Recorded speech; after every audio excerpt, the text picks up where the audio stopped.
औज़ुबिल्लाहिमिनश्शैतानिर्रजीम बिस्मिल्लाहिर्रहमानिर्रहीम। प्रोफेसर सईद मराठ साहब आपकी खिदमत में हाजिर। अस्सलाम वालेकुम नाज़रीन, दर्दों के बारे में बहुत सारी वीडियो लगाई है हमने, मगर ये वीडियो एक ख़ास वीडियो हम लगा रहे हैं। ये एक मनसब आला की कहने पर हम ये वीडियो लगा रहे हैं, क्योंकि ये शाहाना नुस्खा है। इसका इस्तेमाल भी बड़े आदमी करते हैं। अगर छोटों को इसका करना चाहें तो ये बहुत फ़ायदेमंद है, जिसको अर्को-निसा कहते हैं। अर्को-निसा के बारे में सब लोग जानते हैं।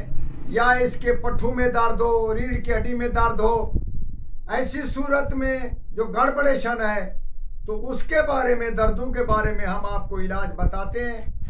ये बहुत ही सूदमंद और बहुत कामयाब नुस्खा है। इसका हम बताते हैं कि बकरी, अरबी बकरी बोलते हैं इसको, जो सींगों वाली होती है, उसको आप लेकर उसके चोतड़ू का गोश्त ले लें।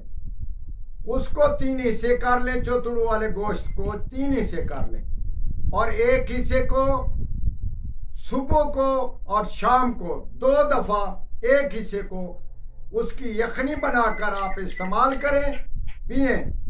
ऐसे 3 दिन इस्तेमाल करें, 3 से 7 दिन इस्तेमाल करें। ये अर्को-निसा दर्द, घुटनों का दर्द, अर्को-निसा का दर्द, जोड़ों का दर्द, रीढ़ हड्डी का दर्द से आप बिल्कुल आराम हो जाएगा।